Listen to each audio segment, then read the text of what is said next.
This week, we're learning a cool exercise actors can use to tangibly create their characters using their creative imagination and concentration, right after this.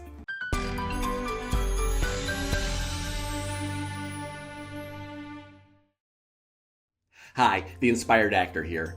If you're new to this channel, we are dedicated to helping actors become better artists through quick lessons like these and other videos about theater, film, and the actor's life. If you want to see more videos like these, go ahead and subscribe, and don't forget to hit that like button and share this video with your colleagues. Thanks a lot. So you want to begin working on character and you don't know where to start. First, let's focus on the goal. What are we trying to create? We use the term character when referring to a person in a play, book, movie, or story. It's generally a term real people use to refer to people that are not real. But let's think of this from the character's point of view. They don't think of themselves as characters. They can't. To our characters, they are actual people living truthfully in the world of the play or movie. They, like us, have things that they want, emotions that they feel, thoughts that they think. As far as characters are concerned, they are true things that live truthfully, have full and rich histories, and have genuine dreams for the future. Michael Chekhov believed that the characters we actors create have living souls, that they had thoughts, feelings, and desires all their own, and that we can, through the power of our creative imaginations, commune with the characters we play, talk with them, question them, demand that they reveal their inner lives to us. This way of thinking that our characters are living beings independent from us as actors can be a bit jarring and even embarrassing to actors at first. But in my experience, thinking of our characters in this way frees us to think of them with specific and complex creative detail. It also frees us from the prison of our personalities and egos, forcing us to not think about what we would do in a given circumstance, but what our character would do in that circumstance. Most importantly, with practice, it frees us from the trap of playing the cliché of the character, the ordinary, expected, familiar interpretations that audiences have endured countless times, and allows us to be surprised by our characters' actions and emotions, playing truly inspired characters that are unique to us while adhering to individual feelings of truth. So let's look at this character we are trying to create and think of them as fellow living beings, the same as ourselves, but for the fact that they can only exist in the world of the play or movie. Using our imagination and concentration, we are going to form a strong and detailed picture of what they look like and start to make discoveries about how they may behave. The first step in creating the character is to read the script thoroughly and ask yourself two questions. How is this character similar to me? How is this character different than me? Let me go through the part of Claudius from Hamlet as an example. How is this character similar to me? We are both male. We are both middle-aged. We are both reasonably healthy. Great, that's a start. Now, how are we different? He is from Denmark. He is a king. He is a murderer. Chekhov says that our work as actors does not lie with how we are similar to our character, but how we are different. The similarities require no effort from us. We are safe and comfortable with the fact that we can play these aspects of the character effortlessly, because those aspects are within us already. The differences between us and the character are where our work as actors will lie. I don't necessarily need to consciously play these aspects. For example, I don't have to play Claudius with a Danish accent or anything, but I should be conscious of these qualities when I begin forming a picture of my character in my mind. So, now that we have a bit of a start on thinking about our character, we can begin to form the character's imaginary body. There are many ways to go about this, but this particular technique is called body sculpting.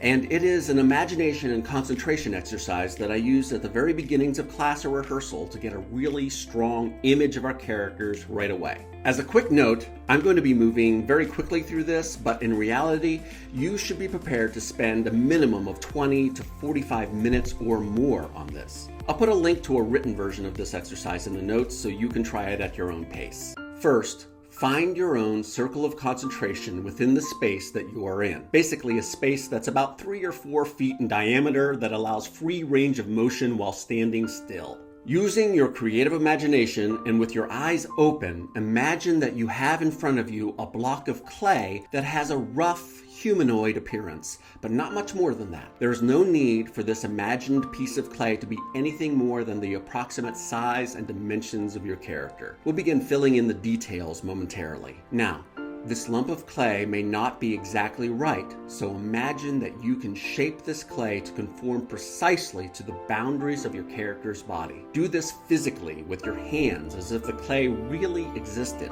This will allow you to be really detailed in making your creation. What is your character's height? What is his or her body shape? Take as much time as you need to get this right. This is not a race. Now, move on to the head. Begin to sculpt the head, paying special attention to its size and shape. Sculpt the cheeks, the chin, the ears. Sculpt the eyes, the forehead, the nose. Sculpt with as much creative, imaginative detail as you can. When you are ready, move down to the neck and torso. How thick and long is his neck? Sculpt the chest and belly. Move to the back. Is her back straight or hunched? How wide are the shoulders? Can you see his ribs? Move to the arms and hands. How strong are they? How wide are the wrists? How delicate are the fingers? Move to the legs and feet. How wide is his stance? How thick are her thighs? Are the toes short and stubby or long and spindly? Once you have put the finishing touches on your character's body, you can now clothe the character fully. Imagine that this character is alive and can speak, and ask the character's advice on what he or she would wear. Listen to the character. If they do not answer at first, ask again. Ask them what time of year it is. Ask them if they like pretty colors. Be their servants in this moment, but don't let them not answer your questions. Be demanding. Again, this might seem pretty strange to some, but I want to remind you that pretty much the entirety of the actor's job is to imagine some person, thing, or circumstance is there that is not actually there. The bulk of our work lies in the world of our own imaginations, so this type of exercise, if you allow yourself to be open to it, is well within the actor's wheelhouse. You may be self-conscious at first, but I promise you that this feeling will go away with practice. Now, using your creative imagination, take in fully this character that stands before you now. Walk all the way around your character. Make discoveries. Notice something new. Ask your character to walk around the space. Do not let your character refuse. Once your character has done this and returned, ask them to do more things. Explore your curiosity. Ask the character to perform the actions that they do in the play. Ask them to sit, to jump up and down, to drink and eat. Carefully observe how your character fulfills your requests. Use as much creative, imaginative detail as possible. Ask them to speak to you.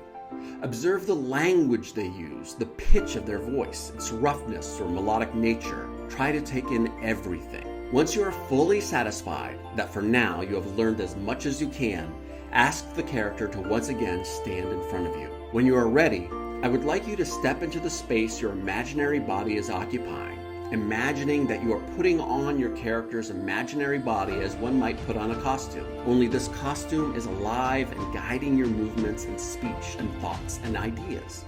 Look at your hand and observe it as your character's hand.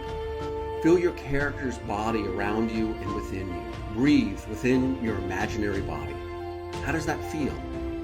Note all the differences that your imaginary body has from your own. Walk about the space in your imaginary body. Explore your imaginary body. Sit, stand, do things as your character would. Speak. Let your imaginary body guide your speech, your vocal quality, your pitch, and so on. If you are with other people, greet the other people in the space in your imaginary body. How does your character feel about these other people? Note everything that can be useful.